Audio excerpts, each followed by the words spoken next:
14. The melting pot. The Li family, now Cao, Phua, Chong, Zua, Chang, Mei, Yer, and Tru, arrived in the United States on December 18, 1980. Their luggage consisted of a few clothes, a blue blanket, and a wooden mortar and pestle that Phua had chiseled from a block of wood in Hue Sui. They flew from Bangkok to Honolulu, and then to Portland, Oregon, where they were to spend 2 years before moving to Merced. Other refugees told me that their airplane flights, a mode of travel that strained the limits of the familiar Hmong concept of migration, had been fraught with anxiety and shame.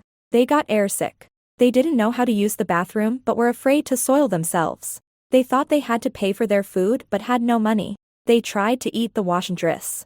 The Lees, though perplexed, took the novelties of the trip in stride. Now Cao remembers the airplane as being just like a big house. Their first week in Portland, however, was miserably disorienting. Before being placed by a local refugee agency in a small rented house, they spent a week with relatives, sleeping on the floor. We didn't know anything, so our relatives had to show us everything, Phua said. They knew because they had lived in America for 3 or 4 months already. Our relatives told us about electricity and said the children shouldn't touch those plugs in the wall because they could get hurt. They told us that the refrigerator is a cold box where you put meat. They showed us how to open the TV so we could see it. We had never seen a toilet before and we thought maybe the water in it was to drink or cook with. Then our relatives told us what it was, but we didn't know whether we should sit or whether we should stand on it. Our relatives took us to the store, but we didn't know that the cans and packages had food in them. We could tell what the meat was, but the chickens and cows and pigs were all cut up in little pieces and had plastic on them. Our relatives told us the stove is for cooking the food, but I was afraid to use it because it might explode. Our relatives said in America the food you don't eat you just throw away. In Laos we always fed it to the animals and it was strange to waste it like that. In this country there were a lot of strange things, and even now I don't know a lot of things and my children have to help me. And it still seems like a strange country. 17 years later, Phua and now Cao use American appliances, but they still speak only Hmong, celebrate only Hmong holidays, practice only the Hmong religion, cook only Hmong dishes, sing only Hmong songs, play only Hmong musical instruments, tell only Hmong stories, and know far more about current political events in Laos and Thailand than about those in the United States. When I first met them, during their 8th year in this country, only one American adult, Janine Hilt, had ever been invited to their home as a guest. It would be hard to imagine anything further from the vaunted American ideal of assimilation, in which immigrants are expected to submerge their cultural differences in order to embrace a shared national identity. E pluribus unum. From many. 1. During the late 1910s and early 20s, immigrant workers at the Ford automotive plant in Dearborn, Michigan, were given free, compulsory Americanization of classes. In addition to English lessons, there were lectures on work habits, personal hygiene, and table manners. The first sentence they memorized was, "I am a good American." During their graduation ceremony they gathered next to a gigantic wooden pot, which their teachers stirred with 10-foot ladles. The students walked through a door into the pot, wearing traditional costumes from their countries of origin and singing songs in their native languages. A few minutes later, the door in the pot opened, and the students walked out again, wearing suits and ties, waving American flags, and singing the Star-Spangled Banner. The European immigrants who emerged from the Ford Motor Company melting pot came to the United States because they hoped to assimilate into mainstream American society. The Hmong came to the United States for the same reason they had left China in the 19th century, because they were trying to resist assimilation. As the anthropologist Jacques Lemoyne has observed, they did not come to our countries only to save their lives. They rather came to save themselves. That is, their Hmong ethnicity. If their Hmong ethnicity had been safe in Laos, they would have preferred to remain there, just as their ancestors, for whom migration had always been a problem-solving strategy, not a footloose impulse, would have preferred to remain in China. Unlike the Ford workers who enthusiastically, or at least uncomplainingly, belted out the Star-Spangled Banner, of which Phua and now Cao know not a single word, the Hmong are what sociologists call involuntary migrants. It is well known that involuntary migrants, no matter What pot they are thrown into tend not to melt. What the Hmong wanted here was to be left alone to be Hmong, clustered in all-Hmong enclaves, protected from government interference, self-sufficient, and agrarian. Some brought hoes in their luggage, General Vang Pao has said. For many years, right from the start, I tell the American government that we need a little bit of land where we can grow vegetables and build homes like in Laos. I tell them, it does not have to be the best land, just a little land where we can live. This proposal was never seriously considered. It was just out of the question, said a spokesman for the State Department's refugee program. It would cost too much. It would be impractical. But most of all, it would set off wild protests from other Americans, and from other refugees who weren't getting land for themselves. It would be interesting, though to my knowledge, no one has ever done it, to compare the hypothetical costs of Vang Pao's land scheme with the real costs of the federal and state funds that have been paid out over the last 20 years to welfare-dependent Hmong who were originally settled in urban areas. Asterisk. Just as newly arrived immigrants in earlier eras had been called FOBs, fresh off the boat, some social workers nicknamed the incoming Hmong, along with the other Southeast Asian refugees who entered the United States after the Vietnamese War, JOJs, just off the jet. Unlike the first waves of Vietnamese and Cambodian refugees, most of whom received several months of vocational and language training at regional reception centers, the Hmong JOJs, who arrived after the centers had closed, were all sent directly to their new homes. Later on, some were given a cultural orientation training in Thailand before flying to the United States. Their classes covered such topics as how to distinguish a $1 bill from a $10 bill and how to use a peephole. The logistical details of their resettlement were contracted by the federal government to private non-profit groups known as volunteers, or National Voluntary Resettlement Agencies, which found local sponsors. Within their first few weeks in this country, newly arrived families were likely to deal with volunteer officials, immigration officials, public health officials, social service officials, employment officials, and public assistance officials. The Hmong are not known for holding bureaucrats in high esteem. As one proverb puts it, to see a tiger is to die. To see an official is to become destitute. In a study of adaptation problems among Indochinese refugees, Hmong respondents rated difficulty with American agencies as a more serious problem than either war memories or separation from family, because many of the volunteers had religious affiliations. The JOJs also often found themselves dealing with Christian ministers, who, not surprisingly, took a dim view of shamanistic animism. A sponsoring pastor in Minnesota told a local newspaper, "It would be wicked to just bring them over and feed and clothe them and let them go to hell. The God who made us wants them to be converted. If anyone thinks that a gospel preaching church would bring them over and not tell them about the Lord, they're out of their mind." The proselytizing backfired. According to a study of Hmong mental health problems, refugees sponsored by this pastor's religious organization were significantly more likely, when compared to other refugees, to require psychiatric treatment. The Hmong were accustomed to living in the mountains, and most of them had never seen snow. Almost all their resettlement sites had flat topography and freezing winters. The majority were sent to cities, including Minneapolis, Chicago, Milwaukee, Detroit, Hartford, and Providence, because that was where refugee services, healthcare, language classes, job training, public housing were concentrated, to encourage assimilation, and to avoid burdening any one community with more than its fair share of refugees. The Immigration and Naturalization Service adopted a policy of dispersal rather than clustering. Newly arrived Hmong were assigned to 53 cities in 25 different states, stirred into the melting pot in tiny, manageable portions. Or, as John Fink, who worked with Hmong at the Rhode Island Office of Refugee Resettlement, put it, spread like a thin layer of butter throughout the country so they'd disappear. In some places, clans were broken up.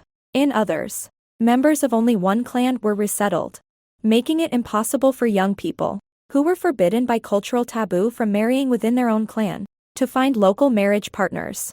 Group solidarity, the cornerstone of Hmong's social organization for more than 2,000 years, was completely ignored.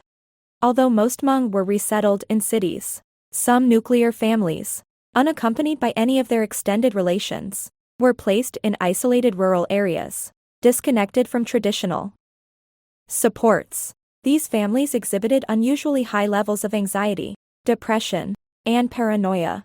In one such case, the distraught and delusional father of the Yang family, the only Hmong family sponsored by the First Baptist Church of Fairfield, Iowa, attempted to hang himself in the basement of his wooden bungalow along with his wife and 4 children. His wife changed her mind at the last minute and cut the family down, but she acted too late to save their only son. An Iowa grand jury declined to indict either parent, on the grounds that the father was suffering from post-traumatic stress disorder, and the mother, cut off from all sources of information except her husband, had no way to develop an independent version of reality. Reviewing the initial resettlement of the Hmong with several years' hindsight, Lionel Rosenblatt, the former United States refugee coordinator in Thailand, conceded that it had been catastrophically mishandled. We knew at the start their situation was different, but we just couldn't make any special provisions for them, he said. I still feel it was no mistake to bring the Hmong here, but you look back now and say, how could we have done it so shoddily? Eugene Douglas, President Reagan's ambassador-at-large for refugee affairs, stated flatly, it was a kind of hell they landed into. Really, it couldn't have been done much worse. The Hmong who sought asylum in the United States were, of course, not a homogeneous lump, a small percentage. Mostly the high-ranking military officers who were admitted first were multilingual and cosmopolitan, and a larger percentage had been exposed in a desultory fashion to some aspects of American culture and technology during the war, or while living in Thai refugee camps. But the experience of tens of thousands of Hmong was much like the Lees. It is possible to get an idea of how monumental the task of adjustment was likely to be by glancing at some of the pamphlets, audio tapes, and videos that refugee agencies produced for Southeast Asian JOJs. For example, Your New Life in the United States, a handbook published by the Language and Orientation Resource Center in Washington, D.C., included the following tips. Learn the meaning of a walk, don't walk signs when crossing the street. To send mail, you must use stamps. To use the phone. 1. Pick up the receiver. 2. Listen for dial tone. 3. Dial each number separately. 4. Wait for person to answer after it rings. 5. Speak. The door of the refrigerator must be shut. Never put your hand in the garbage disposal. Do not stand or squat on the toilet since it may break. Never put rocks or other hard objects in the tub or sink since this will damage them. Always ask before picking your neighbor's flowers, fruit or vegetables. In colder areas you must wear shoes, socks, and appropriate outerwear, otherwise, you may become ill. Always use a handkerchief or a Kleenex to blow your nose in public places or inside a public building. Never urinate in the street. This creates a smell that is offensive to Americans. They also believe that it causes disease. Spitting in public is considered impolite and unhealthy. Use a Kleenex or handkerchief. Picking your nose or your ears in public is frowned upon in the United States. The customs they were expected to follow seemed so peculiar, the rules and regulations so numerous, the language so hard to learn, and the emphasis on literacy and the decoding of other unfamiliar symbols so strong, that many Hmong were overwhelmed. Jonas Vange told me, in America, we are blind because even though we have eyes, we cannot see. We are deaf because even though we have ears, we cannot hear.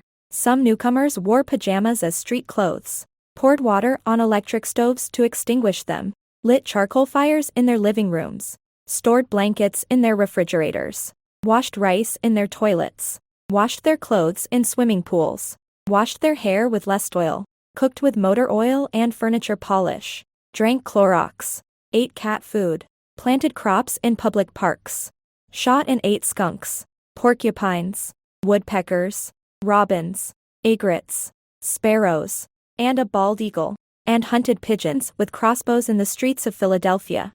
If the United States seemed incomprehensible to the Hmong seemed equally incomprehensible to the United States. Journalists seized excitedly on a label that is still trotted out at regular intervals. The most primitive refugee group in America. In an angry letter to the New York Times, which had used that phrase in a 1990 news article, A Hmong computer specialist observed. Evidently, we were not too primitive to fight as proxies for United States TRO. Ops in the war in Laos. Typical phrases from newspaper and magazine stories in the late 70s and 80s included low-caste hill tribe, Stone Age, emerging from the mists of time, like Alice falling down a rabbit hole. Inaccuracies were in no short supply. A 1981 article in the Christian Science Monitor called the Hmong language extremely simplistic declared that the Hmong, who have been sewing pine top with organic motifs for centuries, make no connection between a picture of a tree and a real tree, and noted that the Hmong have no oral tradition of literature. Apparently no folk tales exist. Some journalists seem to shed all inhibition, and much of their good sense as well, when they were loosed. On the Hmong. My favorite passage is a 1981 New York Times editorial about the large number of Hmong men who had died unexpectedly, in their sleep, killed, or so it was widely believed at the time, by their own nightmares.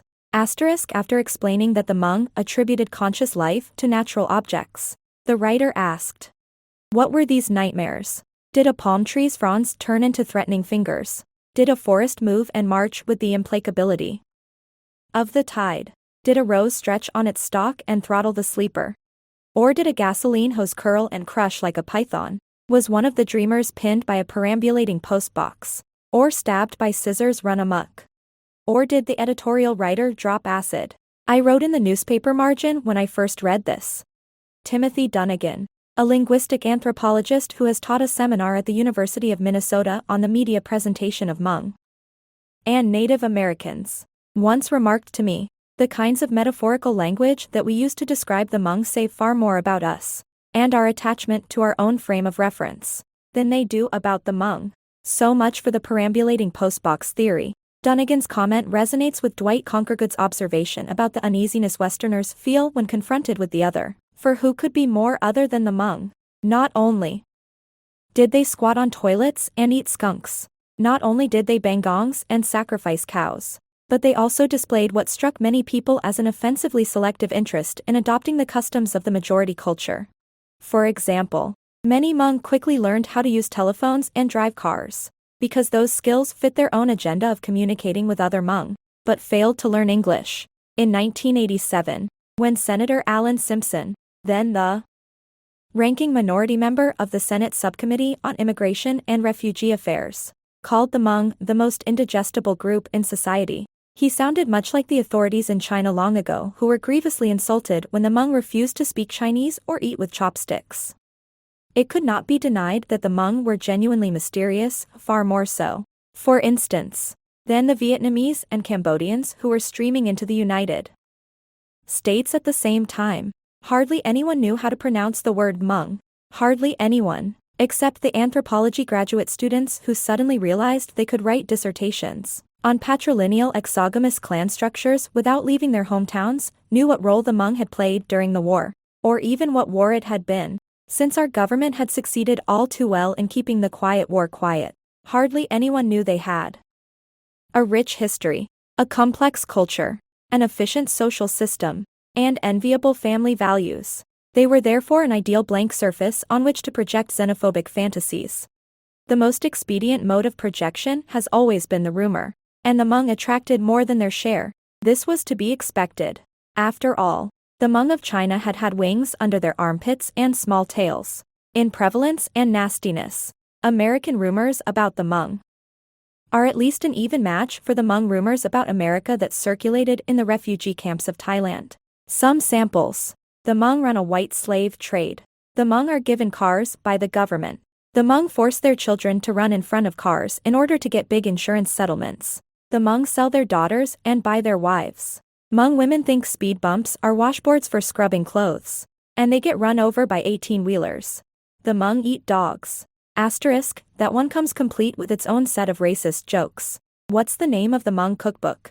101 Ways to Walk Your Dog. The dog-eating rumor has joined the national pantheon of deathless urban legends, right up there with alligators in the sewers and worms in the Big Macs. Roger Mitchell, an emeritus professor of anthropology at the University of Wisconsin at Eau Claire, has collected a number of variants. Rumored methods of dog procurement vary. Some are coaxed home by Hmong children, Some were adopted from the animal shelter until those in charge noted a high rate of adoption. Others are strays. The most common accusation is theft, often from backyards, sometimes leaving the head and collar as mute testimony to rovers passing. The dog is usually an expensive one, often owned by a doctor. The theft is observed, the license plate number marked down. When the police check, the dog is already in some Hmong family's pot. The supposed proof varies. That fixture in the urban legend, the garbage man, reports the presence of canine remains in Hmong garbage cans. Carcasses are seen hanging in the cellar by meter readers, salesmen, or whomever. Elementary school children recognize dog meat in Hmong sandwiches. Freezers are said to be full of frozen dogs. A bizarre touch is that the dogs are supposedly skinned alive to make them more tasty. Not everyone who wanted to make the Hmong feel unwelcome stopped at slander. In the words of the president of a youth center in Minneapolis, his Hmong neighbors in the mid-80s were prime meat for predators. In Laos, Hmong houses had no locks. Sometimes they had no doors. Cultural taboos against theft and intra-community violence were poor preparation for life in the high crime, inner-city neighborhoods in which most Hmong were placed. Some of the violence directed against them had nothing to do with their ethnicity. They were simply easy marks. But a good deal of it, particularly in urban areas, was motivated by resentment for what was perceived as preferential welfare treatment. In Minneapolis, tires were slashed and windows smashed. A high school student getting off a bus was hit in the face and told to go back to China. A woman was kicked in the thighs, face, and kidneys, and her purse, which contained the family's entire savings of $400, was stolen. Afterwards, she forbade her children to play outdoors, and her husband, who had once commanded a 50-man unit in the army clandestine, stayed home to guard the family's belongings. In Providence, children walking home from school were beaten. In Missoula, teenagers were stoned. In Milwaukee, garden plots were vandalized and a car was set on fire. In Eureka, California, 2 burning crosses were placed on a family's front lawn. In a random act of violence near Springfield, Illinois, a 12-year-old boy was shot and killed by 3 men who forced his family's car off Interstate 55 and demanded money. His father told a reporter, "In a war, you know who your enemies are. Here, you don't know if the person walking up to you will hurt you."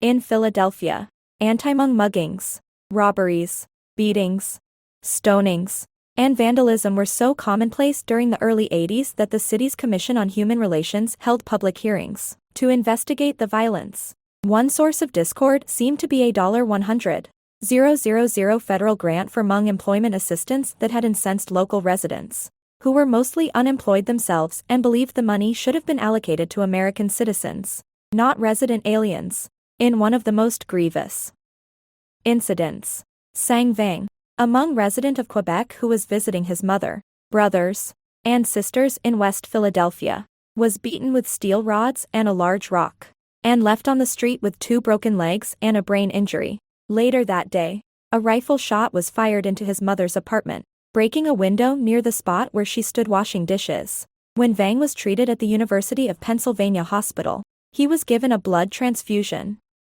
that was probably tainted. He was gravely ill for months with a rare form of hepatitis, and, seized by justifiable paranoia, became convinced that his doctors, too, had tried to kill him. One thing stands out in all these accounts: the Hmong didn't fight back.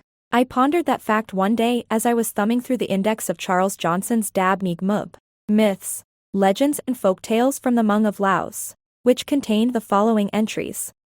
Fighting. Enemies fighting. 29 to 46, 52 to 58, 198, 227, 470 to 471. Revenge. Murdered man reincarnated to revenge his death. 308 to 309. Cruel 9-tongued eagle has tongues cut out. 330. Ngaonjua boils king who sent away her husband. 362. Family kills tiger murderer of daughter, husband children. 403. Rooster tortures kills wildcat murderer of his wife. 433. 436 to 437. Woman punishes. Enslaves Chinese couple who enslaved husband. 456 to 457. Yeah. Yee! Lang assassinates tyrannical. Cruel teacher king. 470 to 471. Vengeance. Punishment of evildoers by lightning. 11. 20. Wildcat tortured killed to avenge murder of woman. 436 to 437. To quote from the last folktale cited. Quickly, the rooster came down, seized the cat, threw him into the mortar of the rice mill, and started in immediately pounding him with the heavy pestle. Da. Duh. Ndu. Da. Duh. Nduh. He kept pounding until all the wildcat's bones were completely broken. And that's how. The wildcat died. And that's how the story ends. It was clear that the Hmong were hardly the docile, passive, mild-mannered Asians of popular stereotype. Why hadn't the Americans who tormented the Hmong ended up like that wildcat? Charles Johnson's background notes to another tale in Dabney Gmub provide a partial explanation. Our interviews indicate that the Hmong do not fight very much. When they do, it is with fists and feet. In contrast, with some neighboring peoples, in Laos, who tend to fight a lot, seem to take it lightly, and can be friends later. If two Hmong fight once, they are likely to take it very seriously, as a big issue which they do not forget, and may remain enemies forever. The Hmong do have an ideal of patience and stoical self-control, alluded to in the idiomatic expression often used by the Hmong to admonish someone who is acting impatiently or impulsively, or by parents in teaching good behavior to their children. Ue Siab Tev, literally, make, do, or act with a long liver, that is, a spirit or attitude of long suffering, patient endurance of wrongs or difficulties. Although on the battlefield the Hmong were known more for their fierceness than for their long livers, in the United States many were too proud to lower themselves to the level of the petty criminals they encountered, or even to admit they had been victims. An anthropologist named George M. Scott, Jr. once asked a group of Hmong in San Diego, all victims of property damage or assault, why they had not defended themselves or taken revenge. Scott wrote, several Hmong victims of such abuse, both young and old, answered that to have done so, besides inviting further retaliatory abuse, would have made them feel embarrassed or ashamed. In addition, the current president of Lao family, a Hmong mutual assistance organization, when asked why his people did not fight back when attacked here as they did in Laos, replied simply, because nothing here is worth defending to us. There were exceptions. Of course, if he was threatened with what he perceived as unbearable pub and sejmwag, loss of face, a Hmong sometimes decided that his shame and embarrassment would be even greater if he didn't fight back than if he did. Several Hmong in Fresno, hearing rumors that their welfare grants might be terminated because they owned cars, sent death threats, "You take away my grant and I'm going to blow your head off," to the county social services department. As visual aids, they enclosed bullets and pictures of swords in their envelopes. The grants were not terminated, and the bullets and swords were never used. In Chicago, an elderly Hmong man and his son, insulted because an American driver had honked at them loudly and persistently, hit the American over the head with a steering wheel locking device. The injury required 13 stitches. When the men, Ching and Bravo Xiong, were brought to trial for aggravated battery, they asked the judge to allow each party to tell his side of the story and then drink a mixture of water and the blood of a sacrificed rooster. According to Hmong tradition, anyone who drinks rooster blood after telling a lie is destined to die within a year. So if a man partakes willingly, he is recognized as a truth teller. The judge denied this request. Instead, he sentenced the younger Xiong to 2 weekends in jail and 600 hours of community service. He also ordered both men to learn English and study American culture. Such incidents were rare. Most Hmong kept an apprehensive distance from the American penal system, which was radically different from their own. There were no prisons in their villages in Laos. The Hmong sense of justice was pragmatic and personal. How would incarceration benefit the victim? Corporal punishment was also unknown. Instead, various forms of public humiliation, a powerful deterrent in a society where loss of face was considered a worse fate than death, were employed. For example, a thief who had stolen 4 bars of silver might be forced to repay 5 bars to the victim and then be hauled off to the village chief with his hands tied. while the entire community jeered. The victim ended up enriched. The criminal suffered the shame he deserved.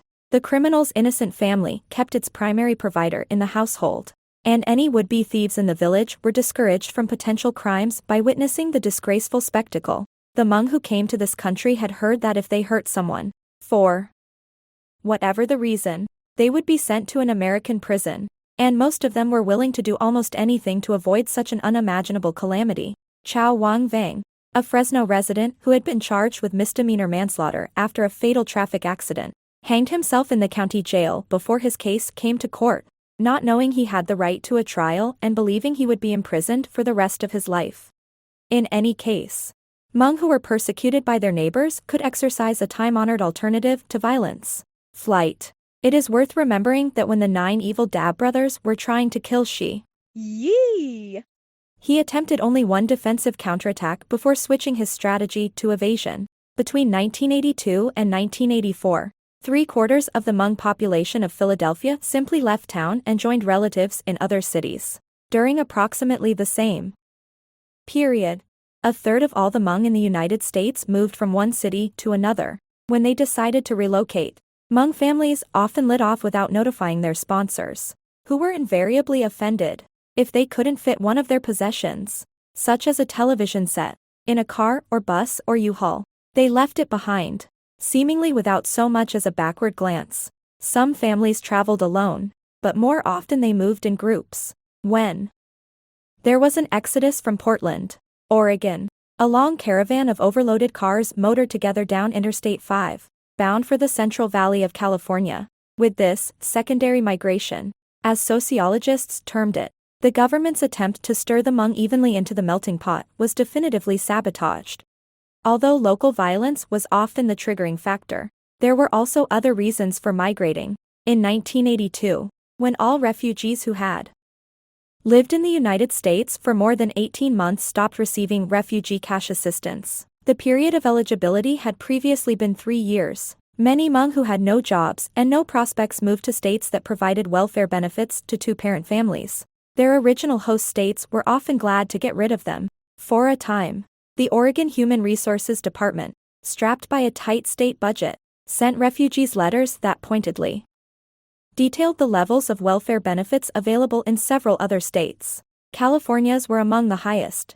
Thousands of Hmong also moved to California because they had heard it was an agricultural state where they might be able to farm. But by far the most important reason for relocating was reunification with other members of one's clan. Hmong clans are sometimes at odds with each other, but within a clan, whose thousands of members are regarded as siblings, one can always count on support and sympathy. A Hmong who tries to gain acceptance to a kin group other than his own is called a qaug, or bat. He is rejected by the birds because he has fur and by the mice because he has wings. Only when a Hmong lives among his own subspecies can he stop flitting restlessly from group to group, haunted by the shame of not belonging. The Hmong may have been following their venerable proverb, "There's always another mountain," but in the past, each new mountain had yielded a living. Unfortunately, the most popular areas of secondary resettlement all had high unemployment rates, and they got higher. For example, in the Central Valley, which had no Hmong in 1976 and more than 20,007 years later, the economic recession of 1982 shut down dozens of factories and other businesses, driving up local unemployment and forcing the Hmong to compete with out-of-work Americans for even the most unskilled jobs. The dream of farming quickly fizzled for all but a few hundred. Hmong farmers knew a great deal about torching fields for slash-and-burn agriculture, planting mountain rice with dibble sticks, and tapping opium pods. But they had much to learn, to quote from the course plan for a not very successful Hmong training program, about crop varieties, soil preparation, machinery and equipment, timing and succession of planting, seeds and transplants, fertilizer, pest and weed management, disease control, irrigation, erosion control, record keeping, harvesting, washing and handling, grading and size selection, packing, conditioning, market selection, product planning, pricing strategies, shipping and receiving, advertising, merchandising, verbal and nonverbal communication skills for dealing with consumers, etc. By 1985, At least 80% of the Hmong in Merced, Fresno, and San Joaquin counties were on welfare. That didn't halt the migration. Family reunification tends to have a snowball effect. The more taos or xiong's there were in one place, the more mutual assistance they could provide, the more cultural traditions they could practice together, and the more stable their community would be. Americans, however, tended to view secondary migration as an indication of instability and dependence. Dwight Conquergood has described the gulf between the American ideal of rugged individualism and the Hmong ideal of group interdependence. In 1,000 ways, our separatist, individualistic ethic gets enunciated daily. Individual place settings at meals, the importance of a room of one's own even for children, advertising appeals and jingles such as "Have it your way" and "We do it all for you." The enactment of Hmong culture, on the other hand, is like a symphony.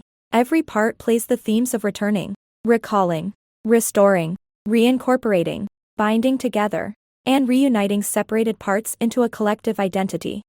A Hmong proverb observes, "One stick cannot cook a meal or build a fence." If a meal needed to be cooked or a fence built, the sticks had no choice but to pick themselves up and bundle together. Seeing that the Hmong were redistributing themselves as they saw fit, and that they were becoming an economic burden on the places to which they chose to move, the Federal Office of Refugee Resettlement tried to slow the migratory tide. The 1983 Highland Lao Initiative, a $3 million emergency effort to bolster employment and community stability in Hmong communities outside California, offered vocational training, English classes, and other enticements for the Hmong to stay put. Though the initiative claimed a handful of modest local successes, the California migration was essentially unstoppable. By this time, most Hmong JOJs were being sponsored by relatives in America rather than by voluntary organizations, so the government no longer had geographic control over their placements. The influx therefore came, and, in smaller increments, is still coming, from Thailand as well as from other parts of America. Therefore, in addition to trying to prevent the Hmong from moving to high welfare states, the Office of Refugee Resettlement started trying to encourage the ones who were already there to leave, spending an average of $7,000 per family on moving expenses, job placement, and a month or two of rent and food subsidies. The planned secondary resettlement program, which was phased out in 1994, relocated about 800 unemployed Hmong families from what it called congested areas to communities with favorable employment opportunities, i.e., unskilled jobs with wages too low to attract a full complement of local American workers. Within the economic limitations of blue-collar labor, those 800 families have fared well. 95% have become self-sufficient. They work in manufacturing plants in Dallas, on electronics assembly lines in Atlanta, in furniture and textile factories in Morganton, North Carolina. More than a quarter of them have saved enough money to buy their own houses, as have 3/4 of the Hmong families who live in Lancaster County, Pennsylvania, where the men farm or work in food processing plants, and the women work for the Amish, sewing quilts that are truthfully advertised as locally made. Elsewhere, Hmong are employed as grocers, carpenters, poultry processors, machinists, welders, auto mechanics, tool and die makers, teachers, nurses, interpreters, and community liaisons. In a survey of Minnesota employers, the respondents were asked, "What do you think of the Hmong as workers?" 86% rated them very good. This was particularly true in organizations where the Hmong were employed in assembly or piecework occupations. In general, employers are impressed by the productivity of the Hmong. Initially, there appears to be a period of some difficulty in training due to English language skills. Once trained, however, Hmong are reported to be better workers than the average American workers. Some younger Hmong have become lawyers, doctors, dentists, engineers, computer programmers, accountants, and public administrators. Hmong National Development, an association that promotes Hmong self-sufficiency, encourages this small core of professionals to serve as mentors and sponsors for other Hmong who might thereby be induced to follow suit. The cultural legacy of mutual assistance has been remarkably adaptive. Hundreds of Hmong students converse electronically, trading information and gossip, opinions on the relevance of traditional customs, advice on college admissions, personal ads via the Hmong channel on the internet relay chat system. They include Liao Li's older sister Tru, whose parents are baffled by the 2 hours she spends each day hunched over a computer terminal at her school. There is also a Hmong homepage on the World Wide Web, http://www.stoluf. Edupioplectramong, and several burgeoning Hmong electronic mailing lists, including HmongNet, Hmong Forum, and Hmong Language Users Group. The M, D, S and J, D, S and digital sophisticates constitute a small, though growing, minority. Although younger, English-speaking Hmong who have been educated in the United States have better employment records than their elders. They still lag behind most other Asian Americans. As for Hmong workers over 35, the majority are immovably wedged at or near entry level. They can't get jobs that require better English, and they can't learn English on their current jobs. The Federal Hmong Resettlement Study cited, as an example, a Hmong worker in Dallas who after 3 years on the job was unable to name the machine he operated. He stated that he never expected a promotion or a pay raise other than cost of living increases. Other Hmong have been thwarted by placing a higher value on group solidarity than on individual initiative. In San Diego, the manager of an electronics plant was so enthusiastic about one Hmong assembly worker that he tried to promote him to supervisor. The man quit, ashamed to accept a job that would place him above his Hmong co-workers. For the many Hmong who live in high unemployment areas, questions of advancement are often moot. They have no jobs at all. This is the reason the Hmong are routinely called this country's least successful refugees. It is worth noting that the standard American tests of success that they have flunked are almost exclusively economic. If one applied social indices instead, such as rates of crime, child abuse, illegitimacy, and divorce, the Hmong would probably score better than most refugee groups, and also better than most Americans. But those are not the forms of success to which our culture assigns its highest priority. Instead, we have trained the spotlight on our best-loved index of failure, the welfare rolls. In California, Minnesota, and Wisconsin, where, not coincidentally, benefits tend to be relatively generous and eligibility requirements relatively loose, the percentages of Hmong on welfare are approximately 45, 40, and 35 in improvement over 5 years ago, when they were approximately 65, 70, and 60. The cycle of dependence that began with rice drops in Laos and reinforced with daily handouts at Thai refugee camps has been completed here in the United States. The conflicting structures of the Hmong culture and the American welfare system make it almost impossible for the average family to become independent. In California, for example, a man with 7 children, a typical Hmong family size, would have to make $10.60 an hour, working 40 hours a week, to equal his welfare stipend and food stamp allowance. But with few marketable skills and little English, he would probably be ineligible for most jobs that paid more than the minimum wage of $5.15 an hour, at which he would have to work an improbable 82 hours a week in order to equal his welfare allotment. In addition, until the mid-90s, in most states, if he worked more than 100 hours a month as a part-time worker trying to acquire job skills, for example, or a farmer in the startup phase, his family would lose their entire welfare grant, all their food stamps, and their health insurance. Asterisk.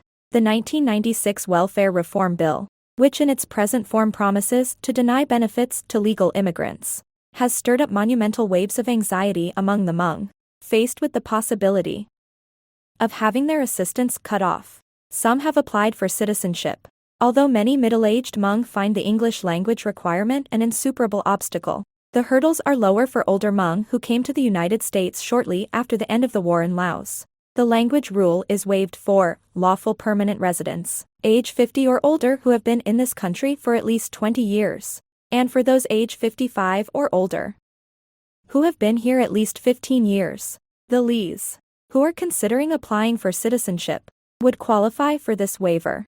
Some Hmong have moved, or are planning to move, to states with better job markets. Some will become dependent on their relatives, because a few states will probably elect to use their own funds to assist legal immigrants. Some will simply continue to depend on welfare in altered reduced, and more precarious forms. Few things gall the Hmong more than to be criticized for accepting public assistance. For one thing, they feel they deserve the money. Every Hmong has a different version of what is commonly called the promise, a written or oral contract, made by CIA personnel in Laos, that if they fought for the Americans would aid them if the Pathet Lao won the war. After risking their lives to rescue downed American pilots, seeing their villages flattened by incidental American bombs, and being forced to flee their country because they had supported the American war, the Hmong expected a hero's welcome here. According to many of them, the first betrayal came when the American airlifts rescued only the officers from Long Tieng, leaving nearly everyone else behind. The second betrayal came in the Thai camps, when the Hmong who wanted to come to the United States were not all automatically admitted. The third betrayal came when they arrived here and found they were ineligible for veterans' benefits. The fourth betrayal came when Americans condemned them for what the Hmong call eating welfare. The fifth betrayal came when the Americans announced that the welfare would stop. Aside from some older people who consider welfare a retirement benefit, most Hmong would prefer almost any other option if other options existed. What right-thinking Hmong would choose to be yoked to one of the most bureaucratic institutions in America? A tip from Your New Life in the United States. On applying for cash assistance, you should have as many of the following documents available as possible. I-94, take the original. If you can, rent bill or lease, social security card, any pay stubs, bank account statement or savings passbook, utility bills, medical bills or proof of medical disability, employment registration card. What Hmong would choose to become addicted to a way of life that some clan leaders have likened to opium, and what Hmong would choose the disgrace of being Dev Mus Nuam Yaj, a dog waiting for scraps. Dang Mua, the Merced businessman who had kept his family alive and RO Uda to Thailand by shooting birds with a homemade crossbow, once told me, one time when I am first in America, a Korean man tell me that if someone is lazy and doesn't work, the government still pay them. I say, you crazy. That doesn't ring my bell at all. I am not afraid of working. My parents raised me as a man. I work till the last day I leave this earth. And indeed, Dang held 3 concurrent nearly full-time jobs. As a grocer, an interpreter, and a pig farmer. He was once a clerk typist in the American Embassy in Vientiane and speaks 5 languages. So his success is not one most Hmong could reasonably be expected to emulate. More typical are 2 middle-aged men who were interviewed in San Diego for a survey on refugee adaptation. The first said, I used to be a real man like any other man, but not now any longer. We only live day by day, just like the baby birds who are only staying in the nest opening their mouths and waiting for the mother bird to bring the worms. The second said, we are not born to earth to have somebody give us feed. We are so ashamed to depend on somebody like this. When we were in our country, we never ask anybody for help like this. I've been trying very hard to learn English and at the same time looking for a job. No matter what kind of job. Even the job to clean people's toilets. But still people don't even trust you or offer you such work. I'm looking at me that I'm not even worth as much as a dog's stool. Talking about this. I want to die right here so I won't see my future. These men were both suffering from a global despair to which their economic dependence was only one of many contributing factors. In the survey for which they were interviewed, part of a longitudinal study of Hmong, Cambodians, Vietnamese, and Chinese Vietnamese refugees, the Hmong respondents scored lowest in happiness and life satisfaction. In a study of Indo-Chinese refugees in Illinois, the Hmong exhibited the highest degree of alienation from their environment. According to a Minnesota study, Hmong refugees who had lived in the United States for a year and a half had very high levels of depression, anxiety, hostility, phobia, paranoid ideation, obsessive compulsiveness and feelings of inadequacy. Over the next decade, some of these symptoms moderated, but the refugees' levels of anxiety, hostility, and paranoia showed little or no improvement. The study that I found most disheartening was the 1987 California Southeast Asian Mental Health Needs Assessment, a statewide epidemiological survey funded by the Office of Refugee Resettlement and the National Institute of Mental Health. It was shocking to look at the bar graphs comparing the Hmong with the Vietnamese, the Chinese Vietnamese, the Cambodians, and the Lao, all of whom particularly the Cambodians, fared poorly compared to the general population, and see how the Hmong stacked up. Most depressed, most psychosocially dysfunctional, most likely to be severely in need of mental health treatment, least educated, least literate, smallest percentage in labor force, most likely to cite fear as a reason for immigration and least likely to cite a better life. The same bleak ground was covered from the Hmong point of view by Bruce Thopao Blyatow, a public health administrator in Portland, Oregon. Dr. Blyatow, who is Hmong, explained in an article on mental health concepts that such issues as job adjustment and family happiness are regarded by the Hmong as problems of the liver.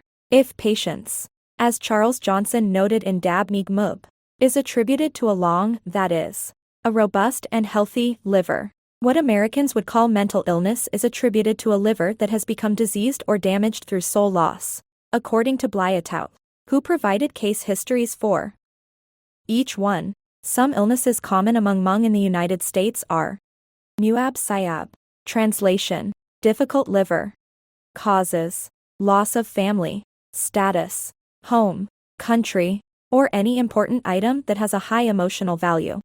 Symptoms, excessive worry, crying, confusion, disjointed speech, loss of sleep and appetite, delusions. Tu Sayab, translation, broken liver, causes, loss of family member, quarrel between family members, break of family unity. Symptoms, grief, worry, loneliness, guilt, feeling of loss, insecurity. LWJ Sayab, translation, rotten liver, causes, stressful family relations, constant unfulfillment of goals. Symptoms, loss of memory, short temper, delusions. Before I came to Merced, Bill Selvage described to me the first Hmong patient he had ever seen. Bruce Thopao Blyatow would have diagnosed this patient as having a difficult liver. Bill thought of it, not so differently, as a broken heart. Mr. Tao was a man in his 50s, said Bill. He told me through an interpreter that he had a bad back. But after I listened for a while I realized that he'd really come in because of depression. It turned out he was an agoraphobe. He was afraid to leave his house because he thought if he walked more than a couple of blocks he'd get lost and never find his way home again. What a metaphor. He'd seen his entire immediate family die in Laos. He'd seen his country collapse. And he never was going to find his way home again. All I could do was prescribe antidepressants. Mr. Tao turned out to be the first of a long procession of depressed Hmong patients whom Bill was to treat over the next 3 years. Bill cut to the nub of the matter when he described the man's profound loss of home. For the Hmong in America, where not only the social mores but also the sound of every bird song, the shape of every tree and flower, the smell of the air, and the very texture of the earth are unfamiliar, the ache of homesickness can be incapacitating. In Lament Upon Leaving Our Country, a Hmong poet named Dua Her wrote, "We remember the bird songs at sunrise. We remember the grasshoppers jumping at dawn. We remember the sound of heavy raindrops on leaves. We remember the song of the male gibbon. We remember the fruit trees, the pineapple, banana, and papaya. We can still hear the owls cry to each other like we cry." John Fink of the Rhode Island Resettlement Office once took a party of Hmong from Providence to visit Plymouth Plantation, a reconstructed pilgrim village with thatched houses and free-running chickens. When it came time to leave, one of the older men in the group asked Fink, "Can we move here and make this our home?" Dang Mua, the energetic grocer-cum-interpreter-cum-pig farmer, mentioned once that after 13 years in the United States, he dreamed of Laos every night and had never once dreamed of America. "I talked to more than 100 Hmong about this," he said. "I talked to General Vang Pao. Same thing for everyone." In a heroic act of denial, only 10% of the Hmong refugees polled in a Minnesota survey said they were certain they would spend the rest of their lives in the United States. The rest were either certain or hopeful that they would die in Laos. John Xiong, a Hmong leader in Merced, told me, "All the older people, they say, we want to go back. We born over there. We come here. Very nice country but we don't speak the language. We cannot drive. We just stay home isolated. Over there we can have a little piece of farm. Raise chicken, pig, and cow. Don't forget to wake up early. Harvest on time. Make enough this year to another coming year. That's Then we feeling like peaceful. Here, we do right and they say wrong. Then we do wrong and they say right. Which way we go? We want to go home. The home to which the older Hmong dream of returning, which they call Peb Lub Tepchas. Our fields and our lands is pre-war Laos. Their memories of wartime Laos are almost unrelievedly traumatic. A bereavement overload that critically magnifies all their other stresses. Richard Malika, a psychiatrist who helped found the Indo-Chinese Psychiatry Clinic in Boston, found that during the war and its aftermath, Hmong refugees had experienced an average of 15 major trauma events, such as witnessing killings and torture. Malika has observed of his patients. Their psychological reality is both full and empty. They are full of the past. They are empty of new ideas and life experiences.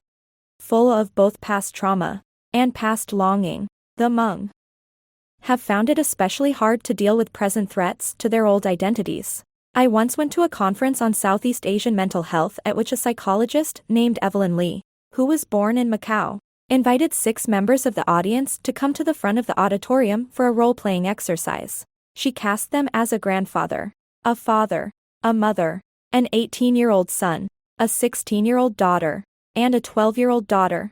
Okay, she told them, line up according to your status in your old country, ranking themselves by traditional notions of age and gender. They queued up in the order I've just mentioned, with the grandfather standing proudly at the head of the line. Now they come to America, said Dr. Lee. Grandfather has no job. Father can only chop vegetables. Mother didn't work in the old country, but here she gets a job in a garment factory. Oldest daughter works there too. Son drops out of high school because he can't learn English. Youngest daughter learns the best English in the family and ends up at U.C. Berkeley. Now you line up again. As the family reshuffled, I realized that its power structure had turned completely upside down, with the youngest girl now occupying the head of the line and the grandfather standing forlornly at the tail. Dr. Lee's exercise was an eloquent demonstration of what sociologists call role loss. Of all the stresses in the Hmong community, role loss, the constellation of apparent incompetencies that convinced Leah's mother she was stupid, may be the most corrosive to the ego.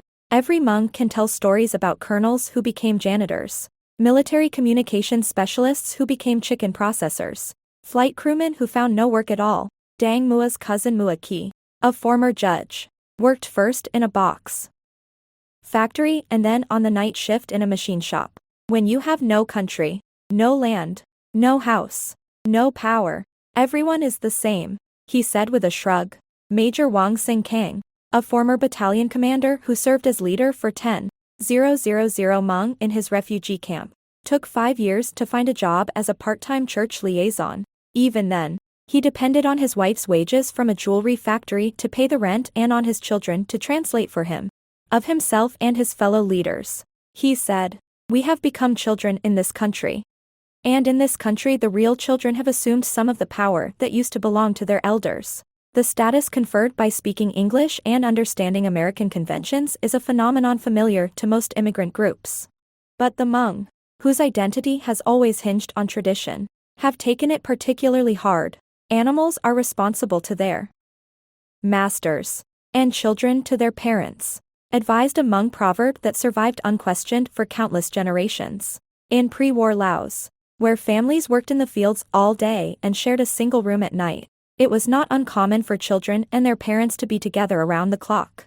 Remoteness and altitude insulated their villages from the majority culture. Hmong children here spend 6 hours in school and often several more at large in their communities, soaking up America. My sisters don't feel they're Hmong at all. My interpreter, Maying Xiong, once told me, one of them has spiked hair. The youngest one speaks mostly English. I don't see the respect I gave elders at that age. Leah's sister May said, "I know how to do pine top, but I hate sewing." My mom says, "Why aren't you doing pine top?" I say, "Mom, this is America." Although Americanization may bring certain benefits, more job opportunities, more money, less cultural dislocation, Hmong parents are likely to view any earmarks of assimilation as an insult and a threat. In our families, the kids eat hamburger and bread, said Dang Mua sadly, whereas the parents prefer hot soup with vegetables. rice, and meat like tripes or liver or kidney that the young ones don't want. The old ones may have no driver's licenses and they ask the young ones to take them someplace. Sometimes the kids say I'm too busy. That is a serious situation when the kid will not obey us. The old ones are really upset. Rebellious young Hmong sometimes go beyond refusing to chauffeur their parents and tangle with drugs or violence. In 1994, Su Yang, a 19-year-old high school dropout from Banning, California, robbed and murdered a German tourist. His father, a veteran of the war in Laos, told a reporter, "We have lost all control. Our children do not respect us. One of the hardest things for me is when I tell my children things and they say, I already know that. When my wife and I try to tell my son about Hmong culture, he tells me people here are different, and he will not listen to me."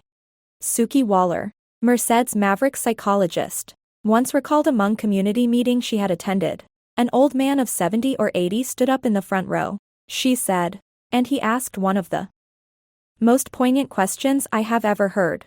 Why, when what we did worked so well for 200 years, is everything breaking down? When Suki told me this, I understood why the man had asked the question, but I thought he was wrong.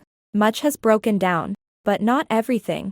Jacques Lemoyne's analysis of the post-war Hijra, that the Hmong came to the West to save not only their lives but their ethnicity, has been at least partially confirmed in the United States.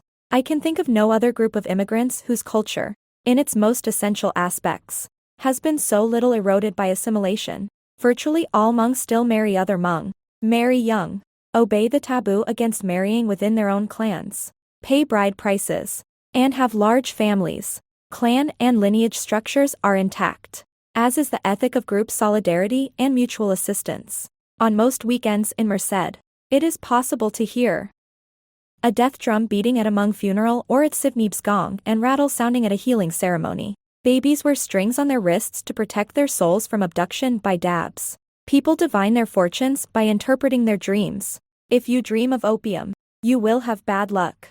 If you dream you are covered with excrement, you will have good luck. If you dream you have a snake on your lap, you will become pregnant. Animal sacrifices are common, even among Christian converts. A fact I first learned when Maying Xiong told me that she would be unavailable to interpret one weekend, because her family was sacrificing a cow to safeguard her niece during an upcoming open-heart operation. When I said, "I didn't know your family was so religious," she replied, "Oh yes, we're Mormon." Even more crucially, the essential Hmong temperament, independent, insular, anti-authoritarian, suspicious, stubborn, proud, choleric, energetic, vehement, loquacious, humorous, hospitable, generous, has so far been ineradicable. Indeed, as George M. Scott, Jr.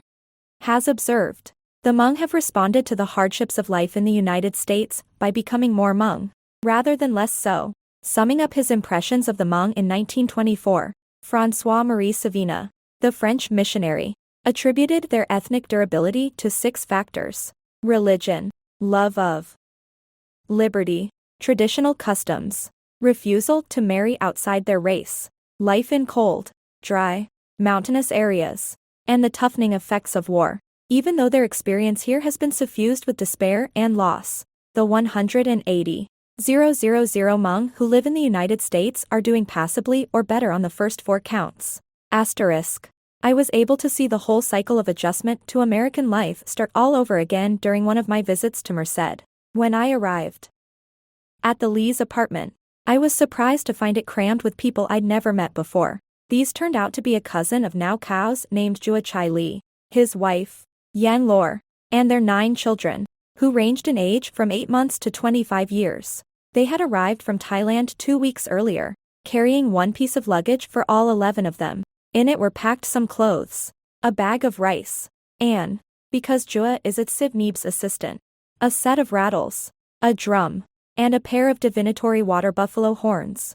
The cousins were staying with Phua and Now Cao until they found a place of their own. The 2 families had not seen each other in more than a decade, and there was a festive atmosphere in the little apartment, with small children dashing around in their new American sneakers and the 4 barefooted adults frequently throwing back their heads and laughing. Jua said to me, "Via, Mei Ying's translation. Even though there are a lot of us, you can spend the night here too. Mei Ying explained to me later that Zhuo didn't really expect me to lie down on the floor with 20 of his relatives. It was simply his way, even though he was in a strange country where he owned almost nothing, of extending a face-saving bit of Hmong hospitality. I asked Zhuo what he thought of America. It is really nice, but it is different, he said. It is very flat. You cannot tell one place from another. There are many things I have not seen before. Like that, a light switch, and that, a telephone, and that, an air conditioner. Yesterday our relatives took us somewhere in a car and I saw a lady and I thought she was real, but she was fake. This turned out to have been a mannequin at the Merced Mall. I couldn't stop laughing all the way home, he said. And remembering how funny his mistake had been, he started to laugh again. Then I asked Zhuo what he hoped for his family's future here. I will work if I can, he said. But I think I probably cannot. As old as I am, I think I will not be able to learn one word of English. If my children put a heart to it, they will be able to learn English and get really smart. But as for myself, I have no hope.